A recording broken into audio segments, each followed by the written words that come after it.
A lot of big names going on bye in week 10. Need help filling up those voids? Listen to the big boys in today's episode and we'll help you out. Stay tuned.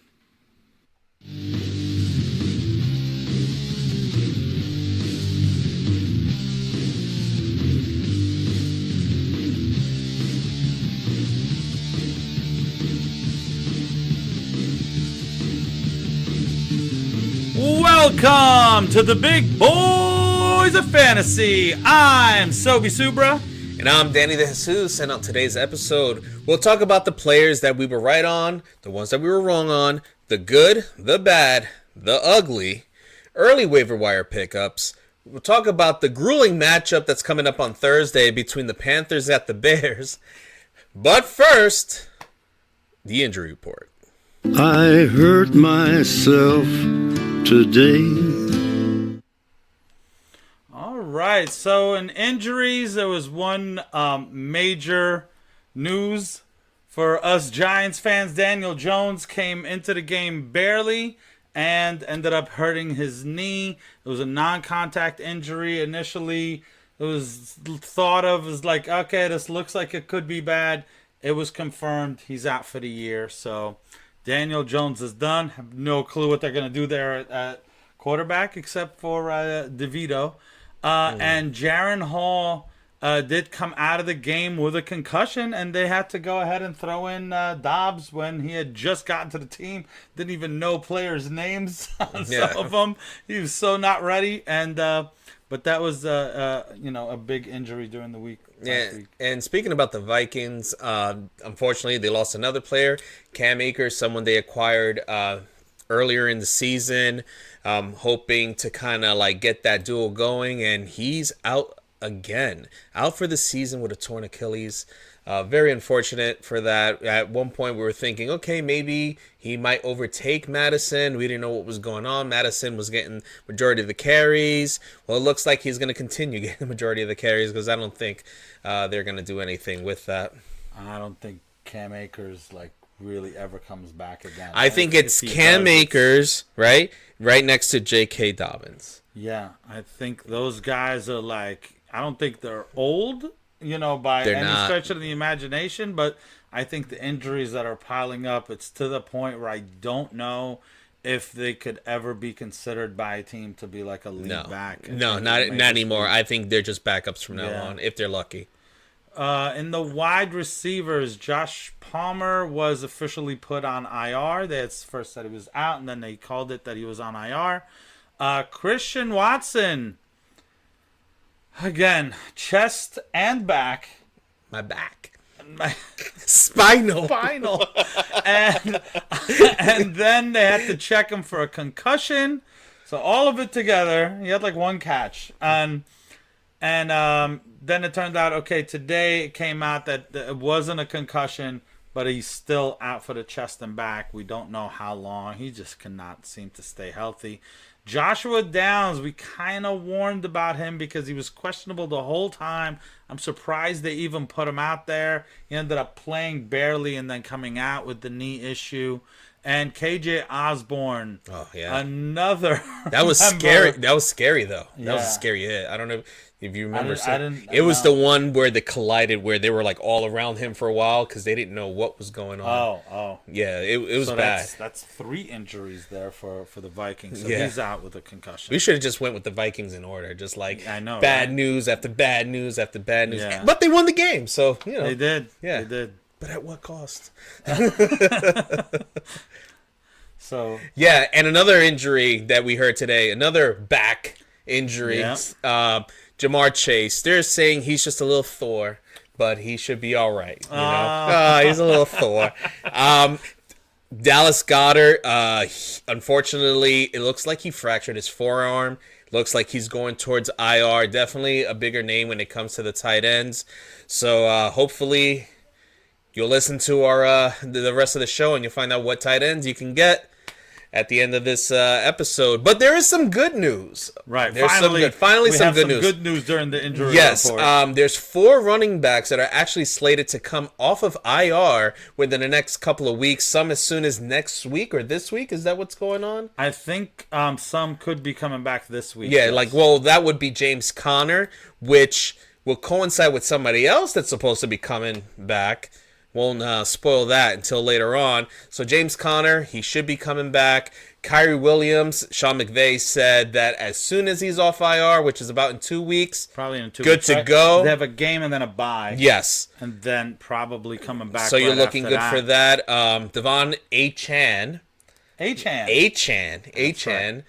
Same thing with Very McDaniels. explosive guy. They said he should be good, no setbacks. And Khalil Herbert, another one. I mean, it's been kind of like roulette with those running backs, and they're probably hoping to get Herbert back and he'll take over again. So I'll be honest, that's the one I'm least. well, that's why I saved him for last, because it was just kind of like, It's not because of him. It's because it's a muddy situation. He's gonna muddy it even more by coming back. Whereas everyone else, it's like, hey, I got a starter back. yeah. I know. Yeah.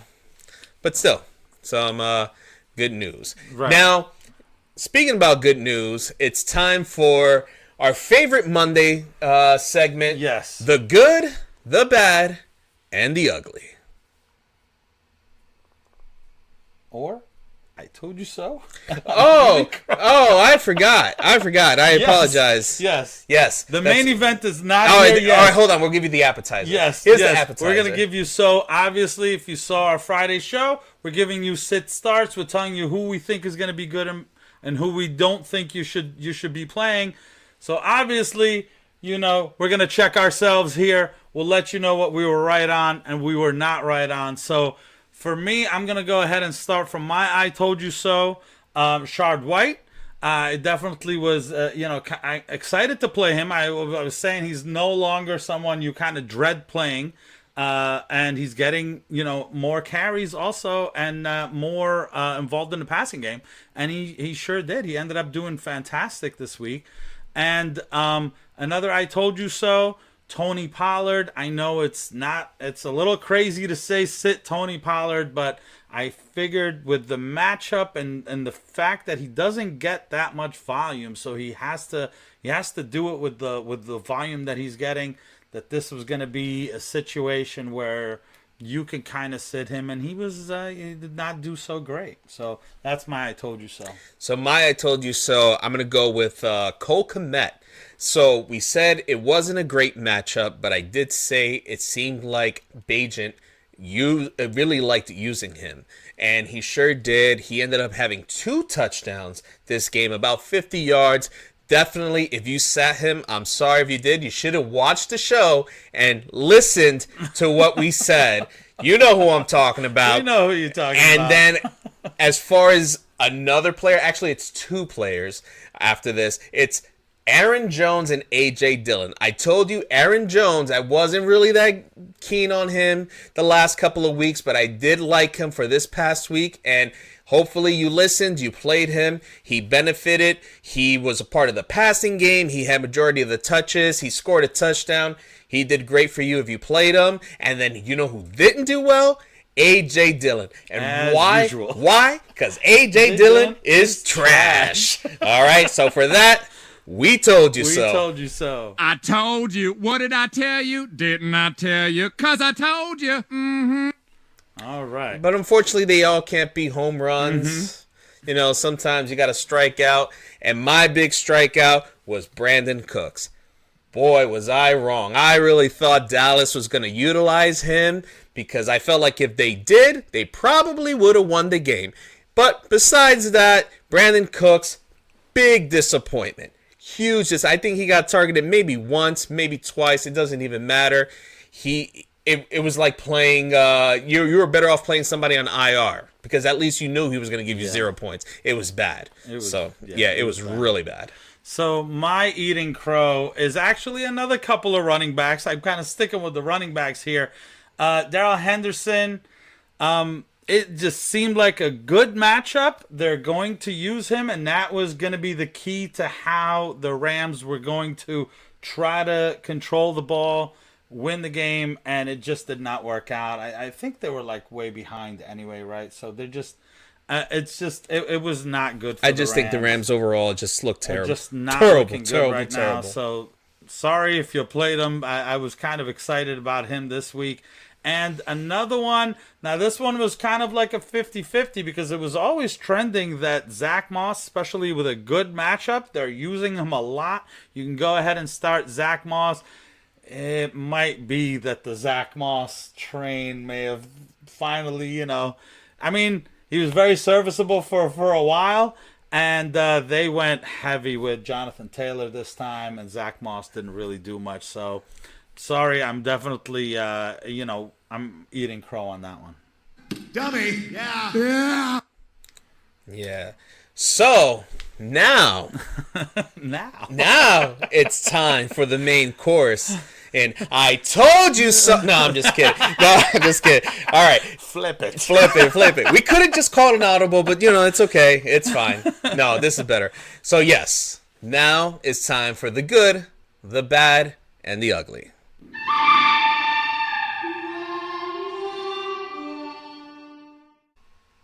So for the good, you have your normal guys that are always on top. You got Jalen Hurts, Joe Burrow, Josh Allen.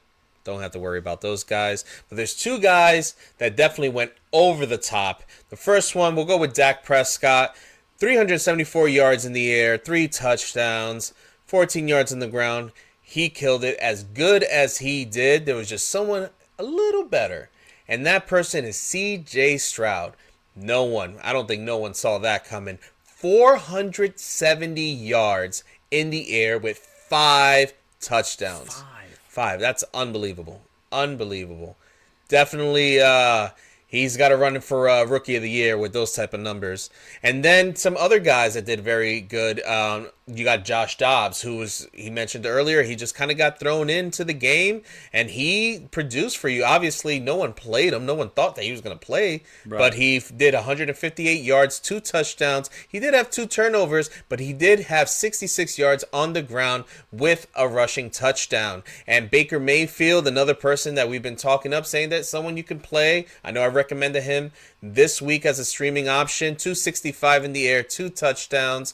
And Deshaun Watson, welcome back. He's showing that, someone maybe that you can depend on. I know a lot of people dropped him. They were kind of getting rid of him, especially that performance he did last time he played where he threw for negative yards. Not this week. 219, 2 touchdowns, 22 on the ground. I think he definitely made a case that he is someone you can probably rely on in the future. I think with Watson, it's like you were a little bit nervous because last time they told us he was healthy. He came in, didn't do anything. It just seemed like that injury's lingering. So you were kind of waiting for a game like this to then start trusting him going forward. Yeah, I felt like he knew himself. He wasn't ready. Right. And they were kind of trying to get him to go. And he was like, no, I need some time. Right. So it looks like it might be paying off. Only time will tell. Sam Howell, as an honorable mention, definitely had a good game. Bajent, decent game, had a few turnovers, but he did pretty well. And Justin Fields, he might be coming back soon, maybe this Thursday. So it's probably someone you're not going to look into. But I'm talking about Bajent, that is. I don't want to get anybody confused in what I'm saying. So, but just putting it out there, he did decent for you if you happen to be desperate enough that you played him this week. For the wide receivers, you have the usual suspects there of CD, Stephon Diggs, and A.J. Brown. CD was just peppered with targets, just a ton of them. And we did talk about Deontay Johnson on the Friday show, but some names we were not necessarily expecting to see there. Tank Dell, 6 for 11, 114 yards, and 2 touchdowns. This kid is looking very explosive. I mean, you obviously want to see the consistency, but just to see that he has that chance to have games like this, and he has had games before that he looked really good. So it's really a matter of, does that Houston kind of, offense keep clicking like that? And another guy on the same team, Noah Brown, I think Tank Dell probably had the most points, and then CD, and then Noah Brown. out of nowhere. 6 for 6, 153 yards and a touchdown. I mean, when your quarterback's throwing 470 and 5 touchdowns, there's enough to go around, and Noah Brown took advantage of that. Amari Cooper, 5 for 5, 139 yards and a touchdown. Again, loving having Watson back there. He had more than half of his yards. T. Higgins did not score, but went 8 for 9 for 110 yards. That's a great day for T. Higgins.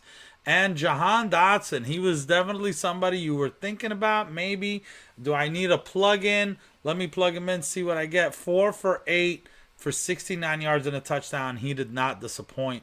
3 guys that kind of did pretty good. I don't know that I'm trusting them going forward, but some honorable mentions were OBJ. He did pretty good. He was very involved, especially later on in the game when the game was getting a little out of hand. That's when he caught his touchdown. Mooney did really well with Badgett there. And Wan'Dale Robinson did catch that touchdown at the end. So his day kind of looked like it was pretty good, but now without Daniel Jones, I don't know how much you can trust them going forward there. Yeah, Mooney did well with Badgett as well. That's what I said, Badgett. Nope. I said Badgett? Yep. I like calling him Badgett. I know.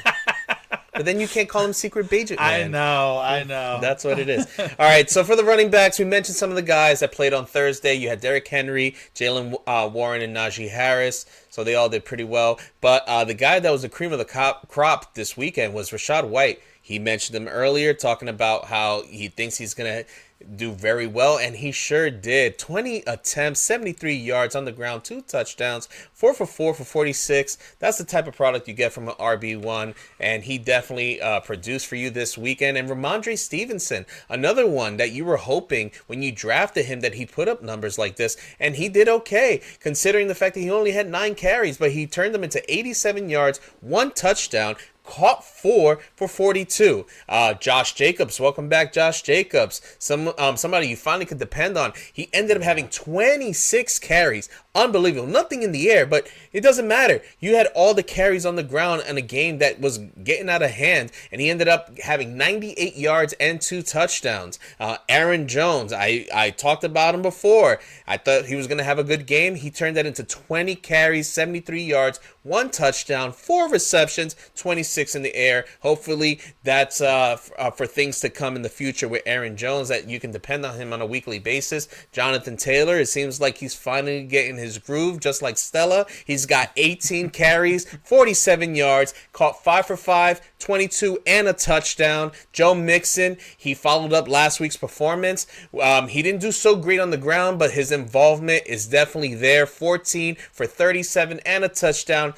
5 for 6 for 31 in the air. Alexander Madison, I mean, he had majority of the carries last week, didn't do much with it. He took advantage this week, especially now with Cam Akers out. Right. 16 carries, 44 yards. He went 2 for 2 in the air for 49, but he did haul in a touchdown, so that was very beneficial if you played him this week. And then Gus Edwards, I mean, he only had 5 carries, but those 5 carries turned into 52 yards and 2 touchdowns. So you get by the goal line and you're on the Ravens, it's time for Gus to punch it in. And then some honorable mentions, absolutely. Some honorable mentions. You got Tyler Algier, who, listen, I'll give credit where credit is due. It's not his fault that his coach keeps putting him in the game and not Bijan. We'll get into Bijan later. Right. But, yes, he did very well. Antonio Gibson, I guess the Commanders finally realized, hey, man, this guy's actually pretty decent. We need to involve him more. He had a pretty good game. And Keaton Mitchell, another guy that we'll talk later on about, he definitely took advantage of the fact that they were blowing out. Who were they playing? Seattle? With Keaton Mitchell, yes. Yeah, they're blowing out Seattle. They took advantage of it, and he just had a great game. He went for 136 yards and a touchdown. Absolutely. Yeah. He's probably making a run to see at least be number 2 behind Gus Edwards. Right. So one thing I did, as you were saying, a lot of those names right there, I think one thing to kind of take away, almost literally everyone you talked about is just trending to a much better place than they were not that long ago. You know what I mean? You Correct. Talk about Jacobs, Aaron Jones, Jonathan Taylor, like Mixon. Even Alexander Madison. Yeah. We were saying we're worried, it's Cam Akers. It's like suddenly that running back that you were a little nervous about, Stevenson, you're a little nervous about him. They're all starting to look good. Yeah, the Rashad only one that I'm not 100% on, only because of the volume, is Edwards. But like you said, they love using him at the goal line. He is killing it on touchdowns. You just don't want him to be the type that's touchdown dependent. But I mean, all these guys, it was kind of like crazy as you were saying it. I'm like, wow, It like started clicking, like, White, like literally everybody on this list is somebody we were at some point in the year you were a little nervous on, and it's not just looking like this game. It's looking like kind of going forward things are kind of improved. So we'll go ahead and get into the tight ends. A ton of tight ends did well. Not everybody, but a lot of them are on this list. Mark Andrews, TJ Hawkinson, both did pretty good for you. We won't talk about them, but who really killed it, Dalton Schultz. Again, the Houston Texans just racked up points. Almost everyone did well on there. Dalton Schultz, 10 for 11 for 130 yards and a touchdown. He did fumble. That seemed to be somehow a thing this week with the tight ends. But he just absolutely killed it for you. The fact that you're seeing 11 targets from your tight ends, and it's been happening lately. Jonnu Smith, again, not, what do we call him? Not Kyle Pitts. Not Kyle Pitts, caught 5 for 6. It's Kyle Pitts' kryptonite. That's what it is. 5 for 6 for 100 yards and a touchdown. Had that really deep catch that he ended up just taking off on. And, they just keep trusting him. Cole Kmet, speaking of trusting him, Badgett definitely likes Cole Kmet. 6 for 8 for 55 yards and 2 touchdowns. Bagent as well likes him. Bagent loves him. I'm gonna do it every single time. I can swear. I said it in my head. I said, say the Badgett this time, because you keep saying Bagent and it's Badgett. That's right. I went backwards. So Cade Otton, 6 for 9 for 70 yards and 2 touchdowns. He called him. He's like, your guy, Cade Otton. Cade Otton is painful because I got so many players on Tampa. You talked about that already. None of that on previously. We are re-recording, so I'm not sure what. Yeah, we don't want to get into that. We're not going to get into that. We're not going to worry about it. It's for the future. Yes, I'm in the future right now. I did talk about it. 6 for 9 for 70 yards and 2 touchdowns and a fumble. Just killed it again. Taysom Hill, wow. Swiss Army knives Taysom Hill. 4 catches for 5 yards, only 13 yards, but caught a touchdown. But wait, he also ran for 11 yards and 11 times for 52 yards, and he passed for a touchdown. So he's just getting points everywhere for you. Jake Ferguson, if you trusted him, and I think you can trust him going forward, 7 catches for 7 catches on 10 receptions for 91 yards and a touchdown. I really like Ferguson. I kind of look in his, going forward. He doesn't even have like that tough of matchups. And I think Dallas is really starting to use him regularly. Not all their receivers are getting used, but Ferguson is. Yeah. And Dalton Kincaid just being peppered with targets there. 10 for 11, 81 yards, and 1 fumble, but you'll let it go, especially in a PPR where he's just killing it there. Now, there was a whole group of guys that did not get a lot of catches, a lot of yards, but they had something in common. Luke Musgrave, Hunter Henry, Juwan Howard, David Njoku, and Irv Smith.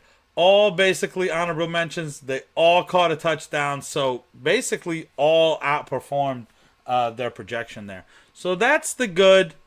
Now we go ahead and get into the bad. And we'll start off with the bad quarterbacks there. On the top of the list of the bad is 2 guys that faced each other in Germany, Mahomes and Tua. Just not what you were expecting. Mahomes only 185 yards and 2 touchdowns. Ran the ball for 24 yards, but then fumbled, so that cancels that out. So definitely, even though he threw the 2 touchdowns, definitely not what you were hoping for there. And Tua, 193 yards, only 1 touchdown, and barely anything on the ground. Definitely a disappointing game. That was supposed to be a 51-point over-under. We definitely did not see that. Lamar Jackson. Lamar Jackson is kind of unique here. He's on the bad because of his performance, but the reality is he completed 81% of his passes, but only went 187 yards. He ran for 60 yards on 10 attempts, but fumbled the ball one time. It's the fact that the touchdowns were just spread around. It was mainly in the run game, and then they scored when he left again. So really good game for Baltimore. They could care less that Lamar had a bad, so nothing to worry about there. It was just one of those weird games where the touchdowns happen in the run and not in the pass. Now, if I told you this stat line, 8 receptions off 10 targets, 62 yards, and a fumble, you would think about it, oh, that's not bad. That's not bad. It's not bad. Right. But it is bad when your name is Tyreek Hill. Yes. And you're spoiled on a consistent basis thinking that this guy is just going to go and give you over 100 yards, 100. a touchdown, like almost on a weekly basis. Sometimes double-digit Yeah. receptions. So it was very unfortunate that game in Germany didn't really pan out for us fantasy players, right, because Tyreek Hill didn't have that great of a game. He didn't disappoint you as much, but he didn't give you the numbers you expected. Another person in that game, actually the person right next to him is Jalen Waddle. He had a worse game. He had 3 receptions for 42 yards on 6 targets, and he did get 1 carry for 12 yards, so that gave you a little something extra. But overall, very disappointed with those 2 players. And then another disappointment was Adam Thielen. Now, Adam Thielen, he's been really consistent. Mr. Best By Date has been someone you could depend on this season, and I think you still can. It just wasn't the game that you expect out of someone that's been playing at the caliber that he has. 5 receptions off of 6 targets, only 29 yards. I blame that more on the overall offense, and it's not like anybody else benefited from him not getting all that play. Right. It just wasn't happening for Carolina's offense. Sounding the alarm. I'm just kidding. No, the reason why it's not is because, let's face it, at the beginning of the year, I personally thought, okay, he's past his prime. I don't think he kind of, somebody's going to come and take over as the true number 1 there, and it never happened because Adam Thielen is still doing it. And even in a bad matchup, you don't worry too much because it wasn't like somebody else is taking over. Somebody else did something. Not really, no. It's Adam Thielen. It was just a bad game for Carolina all around. So in the run game, some bad right there with just disappointing because you kind of expected more from them, is Alvin Kamara. 9 attempts for 26 yards only. He did catch 4 for 44 yards. But again, that's another one that we got spoiled of, just catching a ton of passes, a ton on the ground. So definitely way less than you were kind of hoping for. And also, you hope to get more points normally from DeAndre Swift. 18 attempts, so he got a lot, but only 43 yards. Only caught 2 for 31, in the air. So he didn't kill you, but definitely you were kind of hoping, for more there. But that Dallas defense definitely kind of, it was a tough defense to run on. And speaking of a tough defense to run on, we talked about Tony Pollard. It was a tough defense to run on. He's not getting that much volume, and that's what happened. 12 attempts for 51 yards. He ended up catching 3 for 12. Just not a great day overall. Just okay, below average for him. And James Cook, 6 for only 20 yards. They kind of abandoned, giving him the ball on the ground, and you would think he caught a lot, but he really only caught about 4 for 19 yards total. I think Buffalo definitely was down very early and then really struggled to try to kind of come back and see if they can, make a comeback there. And Isaiah Pacheco, more disappointment from Germany there. He got 16 carries, 66 yards, and then nothing at all in the air. You're not getting it done with that. None of these guys scored any touchdowns. Yeah, and in the tight end position, you had a lot of tight ends did good, and unfortunately you had some that did bad, not as much as you would expect. So Logan Thomas, it was a tough matchup. He really didn't work out for you if you did play him. He didn't kill you. He did end up with 4 receptions, but it only turned out into 31 yards. And then Trey McBride, had a big week the week before, but we said it, if you listen to us, don't play anybody in Arizona. Arizona overall had 58 yards in total. 58 yards. Yes. And Trey McBride had 3 receptions for 22. He was the second leader as far as yards on that team. Right. It was just who was the forget the quarterback's Oh, name? the quarterback's name? It was just fill in until Kyler came back. The fill in did Clayton not Tune. do. Clayton Fill-in. Clayton Fill-in was not too good. He wasn't that good. It was not No, good. they were not playing his tune. It was Anyway, ugly. And he was speaking ugly. of ugly, we won't talk about Speaking Clayton of Tune. Tune, going right into the We're not ugly. going to talk about Clayton Tune because you No. don't expect anything out of him. We're going to only was talk about the playing him. quarterbacks that people would consider playing. Right. And hopefully you didn't have to consider playing this man, Geno Smith. We said it. It's not a good matchup. Don't play him if you can avoid it. And if you did end up playing him, then you were highly disappointed. He only completed 13 passes for 157 yards, 1 interception, and 1 fumble. No touchdowns whatsoever. He was completely decimated by the Ravens defense. And if you played him, I'm sorry. And I'm sorry for Giant fans everywhere. I mean, Daniel Jones, there was no chance that you were really going to play him this week. If you did, then I want you in my league because we need players like that to like throw away their money. Because Daniel Jones, he's just not it. And it looks like he's not going to be it for a little while as he is out for the season, Out as for we the mentioned year. before. He only had 4 completions for 25 yards. He did run for 9 yards. That's not getting it done. Not even against the Raiders. Hopefully you didn't play him this week if you were that desperate. We didn't tell you to play him, so if you did, The shame on Giants you. now have Tommy DeVito because Tyrod Taylor's on IR. I mean, it just keeps getting worse. So you're not trusting anybody not named Saquon, and that's it. That's going to be when we get to any Giants games. Really play your defenses against the Giants because how can you absolutely. Not? How can you not? And they are fortunate enough to play Dallas this week. All right. My goodness. Can't pick them up. Their roster. Yeah. All right, we're Now, going to get into. Hold on, let me stretch out because it's a lot.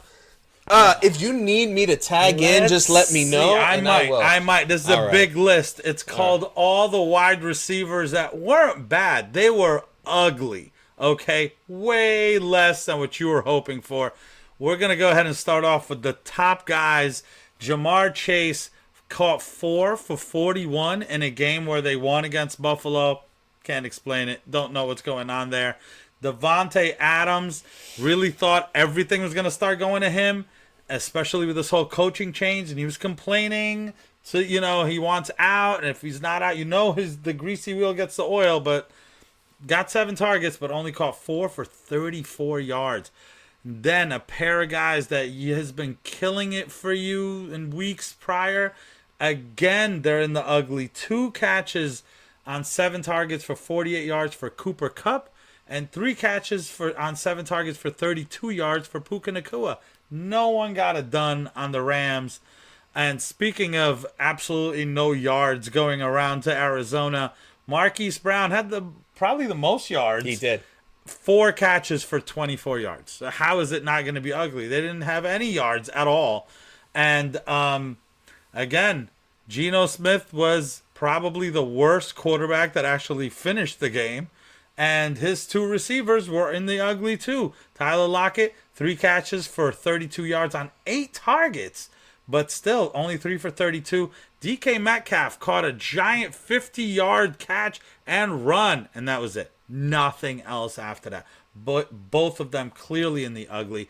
DJ Moore, his name is not Cole Kmet, so he barely didn't catch anything on that. 3 catches for 44 yards. And to make it worse, he fumbled, so you lost some points there. Godwin went 2 for 6 for 16 yards. Again, the touchdowns went to the tight end there, so he got nothing. And the game where the Ravens killed the other team, Zay Flowers caught 1 catch for 11. That one just killed everybody because I'm sure he's being played everywhere. DFS, this is a great matchup. And they did. They won, just nothing in the air. And he was the worst out of everybody on his team with only 1 catch. Christian Watson came in, caught a 37-yard pass, got hurt. out of the game. We don't know the extent of it as of right now, but it's not looking good. He keeps not being healthy. Joshua Downs, I feel like they kept making him questionable the whole time. They said, okay, fine, he's going to test it out.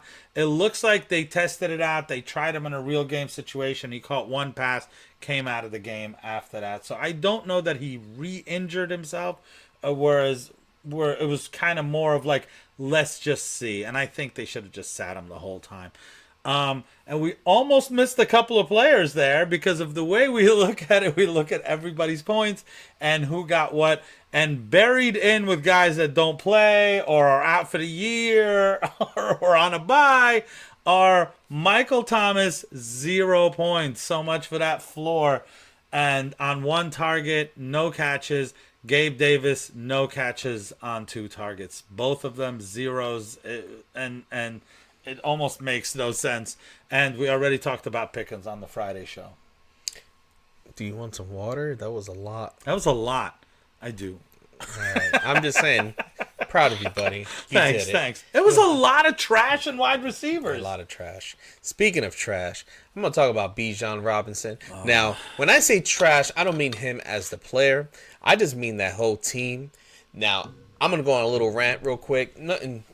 I'm just mad at the way they utilize Bijan, and I'm pretty sure everyone else who owns Bijan is a little frustrated. Well, more than a little. We are frustrated because this guy is talented. He has all the makings to be a superstar. So what do you do when you're trying to drive down the field and win the game? Oh, you use Tyler Algier and Jonnu Smith. Jonnu Smith. Yeah, those are the guys that, the superstars that you use a first round draft pick in order to utilize them as your superstars. No.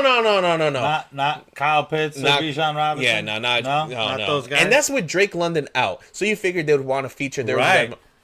I'm tired of them. I'm tired of the Falcons. I'm tired of the way their shenanigans. What I'm trying to say is, if you have Bijan Robinson and you can get out and trade him away for something decent, just do it. Like I said, I'm not saying that he's not good. I'm not saying things might be better for him in the future. But right now, if you can get away with getting somebody better, I'd do it. It's a frustrating run. Yeah, because look, his stat line, 11 for 51. So it's not like his yards per carry were bad. Right. They were very good. And he caught 2 passes for 8 yards. Right. But he did fumble. But aside from that, you can still use him. Like, there's no reason that you can't. After the fumble, it was kind of like, okay, man, dog yeah, passes. Forget him. These coaches. Yeah, Darrell Henderson, very disappointing game. 10 carries, 19 yards, 2 in the air for 16 yards. Definitely someone that in a couple of weeks' time, you're probably going to forget that he even played on the Rams because Kyron Williams should be back, hopefully along with Matthew Stafford. So the Rams team in general will be much better. Devin Singletary, it wasn't a great matchup. He took advantage of the fact, he couldn't take advantage of the fact that Dameon Pierce wasn't there. Obviously, everyone else on the Texans took advantage of everybody everything. else. Nico Collins had a decent day. Yeah, you get a touchdown. You get a touchdown. Everybody else, except for the running game. Didn't work out. 13 carries, 26 yards, 2 catches for 0 yards. So I'm hoping for better things if Dameon Pierce is still out. Hoping for better things in the future with easier matchups, but only time will tell. Kenneth Walker, 9 carries for 16 yards. That is not the Kenneth Walker that we've been used to this season. He had 1 catch for only 1 yard. I don't know if he's still injured. He didn't have a designation in the week. Charbonnet is getting more play. And it's a little worrisome. I'm hoping that it was game script. It might have been that they were so out of it. Right. They said, listen, we know that you're not 100% healthy. Let's just let's have Charbonnet play a little bit more. You rest, and we'll just pick it up again next week. Probably give it one more week and see. If that's still happening, then I think you kind of start to worry. Absolutely. And Zach Moss, it looks like things are trending down for him. At one point, I'm watching the game. At one point, I'm like, okay, the Colts are up by enough. I wonder who's going to run the ball. And I was surprised Jonathan Taylor was still running the ball. I would have thought, okay, because the way that the split has been going, you figure like, okay, it might be Zach Moss. They figured, okay, Jonathan Taylor at this time already established. He had a decent game going. Let's put Zach Moss in. No, it wasn't that. He only ended up with 7 carries for 26 yards and nothing in the air. Not one single target. Right. So, it's like, did the floor drop out? Like, you knew this ride was going to end at some point. Yeah. This might have been it. I felt like I thought it was going to end, and it didn't. So you're like, oh, maybe this is a thing. Right. But I don't know. Time will tell. Time will tell. I think one more game again on that one also, but I wouldn't be surprised if, it's Jonathan Taylor. That's what we said, right? The big contract. Yeah. That's the guy. That's their, number one guy, and Zach Moss just goes back to being a backup. And what's this guy named? Katani Ingram? Keontae.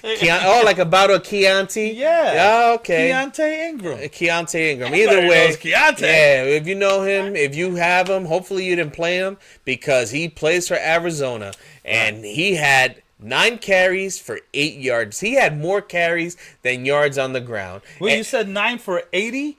No. 9 for 8. You dropped the 0. Wow. And you put it in the front. Less than a yard a carry. Yeah. Listen. I faced someone that actually. Hold on. Yeah. I tell you, I faced someone that actually played him, and I got blown out. Hey, coach, what should we do on this play? Give it to Keontae. I'm sorry, Keontae. He'll get it done this time. The best thing about this is James Conner's supposed to come back. Come on back, everybody. With Kyler Murray, we're just going to forget about this guy like he even take existed. Clayton Tune and Keontae Ingram, package them up, go ahead and give them to somebody. Here, does Yeah, anybody want these guys? Maybe the Giants. We'll take Clayton Tune. No, we won't. It's the same thing. We have our own Clayton Tune. Yeah. And finally, in the ugly, almost all tight ends did great, except for one main guy, and that's Travis Kelce. 3 catches on 4 targets, 14 yards, and no touchdowns. Wow, was that bad. I do have to say, though, it wasn't on him. I think Miami went into that game with literally double, and I heard the announcers say they're double and triple teaming him. They showed him on one play where he, the play didn't go to him, obviously, and you see him kind of getting bumped on the line, grabbed on the line, and then when he turns away from a guy, that guy lets him go, and another guy comes and grabs him right away. Just suffocated him.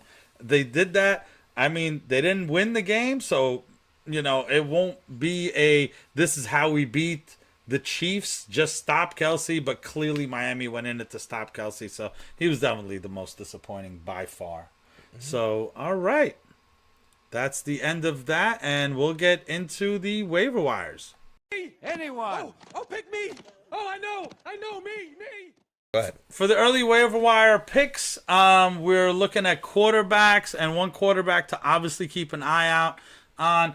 59% rostered, so he might be out there for you. Kyler Murray, hopefully you stashed him. He's actually ready to go. There was kind of some news that they want him to definitely be the starter this coming week, and he's facing Atlanta, so, you can probably go ahead and plug him right in. Another quarterback that's not bad this week is Baker Mayfield. Facing Tennessee, he's 48% rostered. Just want to point out that who's off this coming week?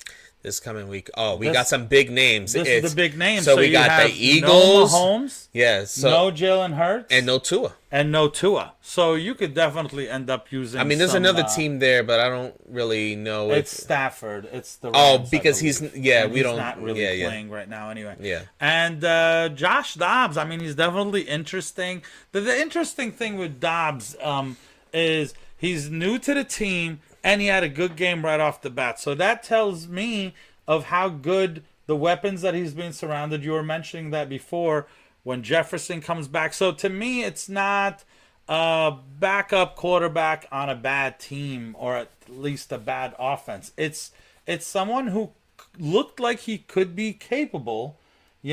I think definitely stash him, especially if you could. You may need him And next week, he does face the Saints, so it's not going to be a good matchup. But the 2 weeks after that, Denver and Chicago, and he's only 17% roster. So that's definitely somebody I think to stash. Yeah, as far as running backs go, I know someone that got dropped a lot over the past week was Deonta Foreman. He is out there. He's only 50%, 57% rostered. He got 20 touches on Sunday. I mean, that's a lot, and he has Carolina next. Very good matchup. So if he's out there, definitely someone worth picking up again if you can. Roshan Johnson really didn't do much with the limited touches he got. So it seems like they are still leaning towards Deonta Foreman until Khalil Herbert comes back. Devin Singletary, we did mention before how he did take over for Dameon Pierce. He didn't really do much. It wasn't a great matchup. But if Pierce is out for the next few weeks, there are some good matchups coming up for Devin Singletary that you might want to put him in there. He's got Cincinnati, Arizona, Jacksonville, Denver, and the Jets. So a few of them are in the green. So maybe something to think about, especially with the Texans playing as well as they are now. The passing game might open up the running lane for them. Antonio Gibson, we said he didn't do so bad. He was an honorable mention. He's getting involved in the passing game. He's only rostered in 45%, and it seems like he's little by little he's getting more snaps. So someone that I'm not saying to pick him up to play him right away, but maybe want to keep him stashed up for a bye week replacement or something to that effect. That would be a perfect. Yeah, absolutely. Zach Charbonnet, like I said, I mentioned it before about the snaps. Someone that you want to roster just in case we're seeing something change in that running game where now Kenneth Walker is starting to play the second man to him. We're not saying it's going to happen. Right. We're just saying just in case. And remember who Charbonnet is. He was the second running back drafted after Bijan. No. Jameer Gibbs. Jameer Gibbs. Yes, but I Charbonnet think was in the right second round, I believe second round. Either way, that's right. Yeah. He's no slouch. There is draft capital invested in Zach Charbonnet, so it's not surprising if he does start to be a lot more involved than he was at the beginning of the year. So the last thing I want to talk about is Keaton Mitchell. So the reason I want to talk about him, he's only rostered in about 4% of leagues. I know at one point earlier in the season, people were picking him up just to stash him in his IR. Since then, I have seen him in all the leagues I'm a part of just be out there. I think that's going to change this week. People are going to jump on the hype. Mm-hmm. Now, should they? So for me, I think it's all dependent on what type of league you're in. Right. I think if you're in a league where you might have a keeper, I definitely think it's someone you should go after and sit and wait on him. I think if you're in a league where you definitely have a playoff spot locked up, if you can put him on your roster to wait until it gets later on into the playoffs, definitely go for him, because we know that Gus Edwards has been injured a few times. I think Keaton Mitchell has showed what he can do in such limited touches that he might surpass Justice Hill.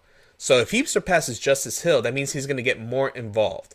And if they decide that, hey, Gus, we're going to go to the playoffs, let's give this guy some play, we'll have you maybe at the goal line, but we're going to run majority of the plays with him, I think he's definitely someone worth rostering, but I don't think he's a guy that you pick up and play right away. I think he's someone that you want to hold on to if you can afford that.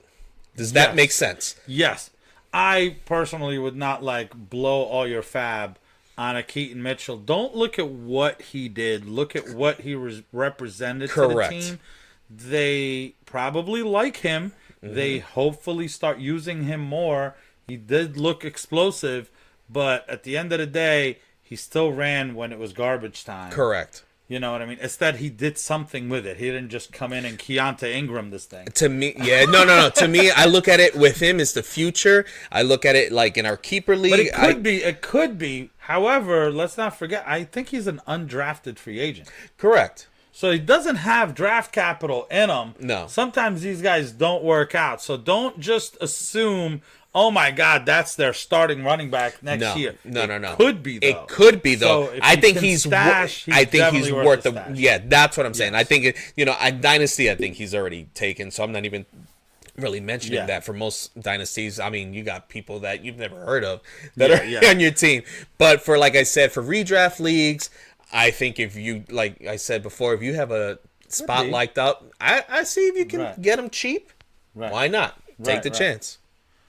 All right, on to the wide receivers. JSN, that's an obvious stash. He actually ended up doing better than his two compadres there on that 3 team. weeks in a row. I think he's been double digits on fantasy points. So which is that's crazy good. because That's what they you barely want. passed. Correct. That So team. that's he has very been good. definitely getting a lot of looks, and he is a very highly drafted receiver. So mainly rostered, but just in case, keep an eye out on him, and definitely keep an eye out on Tank Dell. He is very explosive. This kid. If you see him,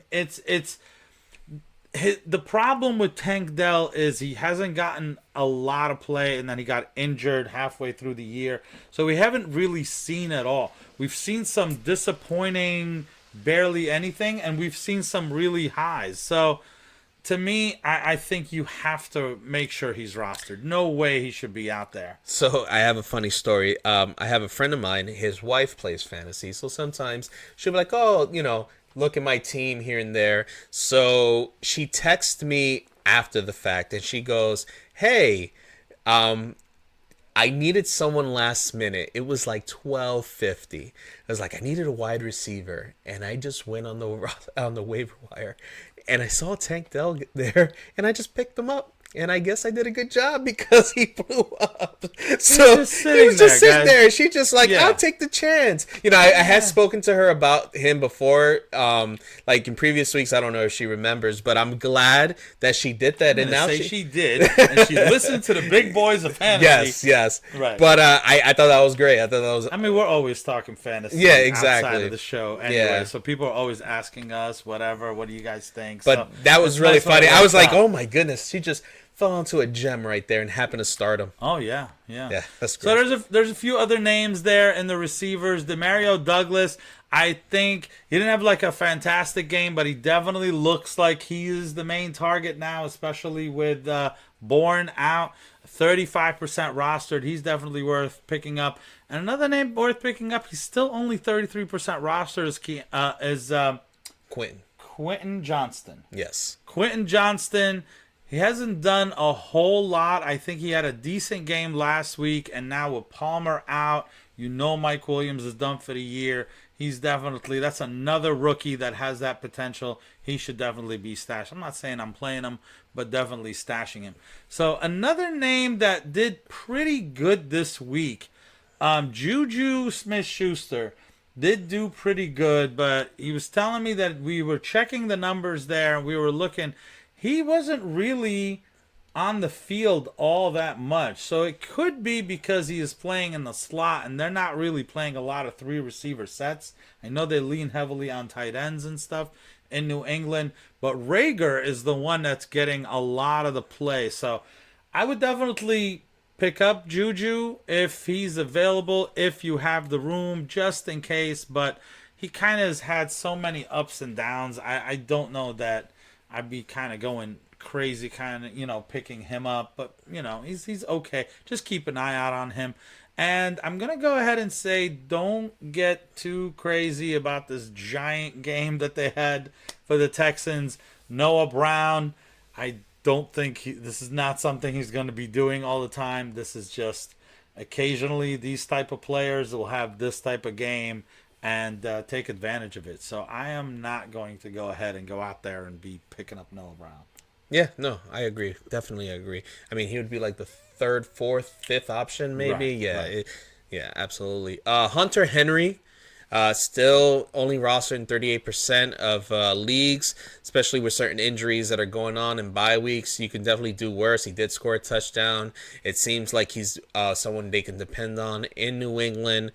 Gerald Everett, now that Joshua Palmer is out, It's someone that, aside from Keenan Allen and Austin Eckler, that Justin Herbert can trust, and he's been in double digits fantasy points for the last 2 games that he played with, and I believe he scored touchdowns in those games. So definitely someone to look into if you're desperate. I know for me, I lost Dallas Goedert, and I was like, I saw him out there because they played tonight. I was like, you know what? I'm just going to take the chance. I'm going to pick him up and see what happens. And Jonnu Smith, we talked about him before. It seems like he's the better option when it comes to the Atlanta tight ends, unfortunately. And 28% rostered. Out of the last 6 games, his floor has been 5 receptions, 60 yards. And in 4 of those games, he's had double-digit fantasy points in full-point PPR. So, I mean, you could do far worse than that. Right. Especially off of just the tight end you're picking up. Exactly. You know, imagine what he could do if Kyle Pitts wasn't in the way. You know what I mean? Right. He definitely would probably be even better. He just seems like the one they're relying on right now. Yeah. Who knows what happens going forward. Luke Musgrave, 22% rostered. I know he had the concussion and then he came back. I think that is someone that Jordan Love does trust. He did score a touchdown this week. I think he'll be serviceable for the rest of the season. And then Cade Otton, his boy, you know, he's only 5% rostered. But in the last 3 games, he's been targeted 6, and then 9 times, you know, with at least 4 receptions. I mean, like I said, the tight ends, it's a tough position to fill. And if I can get some sort of consistency, I'm going to go for it. And I think Otton is very underrated. I think you could do far worse. There's people are playing players right now that probably wish they got at least 4 receptions. What's up? I'm just laughing because obviously we watch football together. So we watch football. And I'm going to go ahead, not to talk about my teams or whatever, but I have in 4 leagues, I have a share of Godwin, Rashard White in the second one, and Mike Evans in the third and the fourth leagues. So when Cade Otton catches touchdowns, I am just livid. So listen, it could go to anybody. Oh, it went to none of them. This is why you got to go pick him up. He's only on the. He really is getting targeted a lot in the end zone too. So yeah. And speaking of Tampa, speaking of Tampa, so some defenses that you could stream this week. Tampa Bay against Tennessee is not bad. Carolina against Chicago, if Justin Fields is still not back yet, it could be a sneaky pickup there.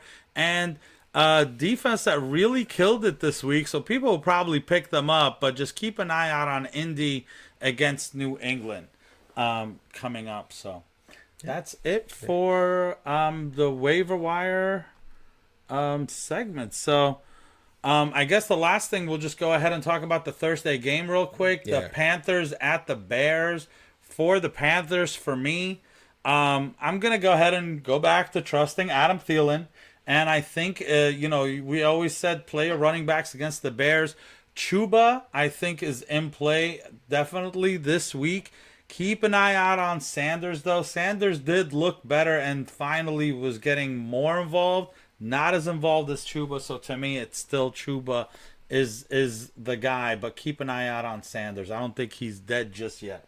On the Bears side, there's rumblings that Justin Fields might come back. I don't know. It's tough. It's a Thursday game. Maybe if it was Sunday, there was a greater chance that he would. But keep an eye out on that. Either way, I still think, I know DJ Moore has been very disappointing. I think it's going to be hard not to play him. But if Justin Fields is there, you're definitely going to play him.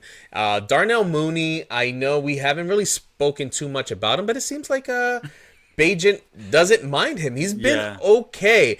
I don't think I'd play him, but I think it's something to, if you're desperate, you might want to consider it. Yeah.